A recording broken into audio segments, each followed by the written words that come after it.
General secretary സച്ചിദാനന്ദ 18 പേരുടെ list Congress നേതൃത്വത്തിന് കൊടുത്തു. എന്താ അതിനെ കുറിച്ചൊരു അഭിപ്രായം? അത് ഈ സച്ചിദാനന്ദ ഒരു വമ്പൻ വിഡ്ഢിയാണെന്ന് ഇപ്പം മനസ്സിലായില്ലേ?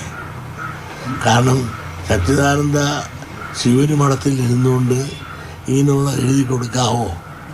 മാത്രമല്ല ശിവന് മഠത്തിൻ്റെ തീരുമാനമില്ലാതെ പുള്ളിയുടെ സ്വന്തം നിലയിൽ എഴുതി കൊടുത്തതാണ് എന്ന് ധർമ്മസംഘം ട്രസ്റ്റിൻ്റെ സെക്രട്ടറി ഇന്ന് പ്രസ്താവന ഇറങ്ങിയിട്ടുണ്ട്. ശിവന് മഠത്തിൻ്റെ ഒരു പ്രസിഡൻ്റായിട്ട് ഇരിക്കുക. അദ്ദേഹം ധർമ്മസംഘം ട്രസ്റ്റിൻ്റെ പ്രസിഡൻ്റാണ്.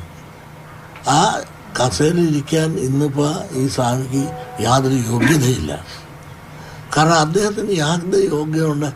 ഈ രാഷ്ട്രീയക്കാർക്ക് വാലായും ചൂലായും നടക്കുകയല്ല ശിവന് മഠത്തിൻ്റെ. ശിവന് മഠത്തിൻ്റെ ധർമ്മമുണ്ട്. ആ ധർമ്മമാണോ ചെയ്തത്?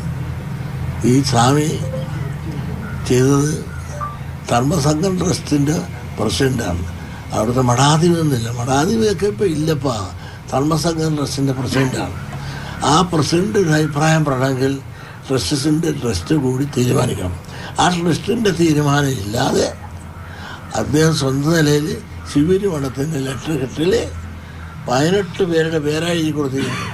ഇദ്ദേഹം ആരാണപ്പോൾ ഇത് എഴുതി കൊടുക്കാൻ? ഈ സ്വാമിമാരും അദ്ദേഹം സ്വാമിയാണ്, അവർ ആസാമിയല്ലേ? ഇദ്ദേഹത്തിന് ഇത് എഴുതി കൊടുക്കാൻ എന്ത് അധികാരം? ഇദ്ദേഹം പറഞ്ഞാൽ കേരളത്തിൽ ആര് ഇദ്ദേഹം പറഞ്ഞു വോട്ട് ചെയ്യും?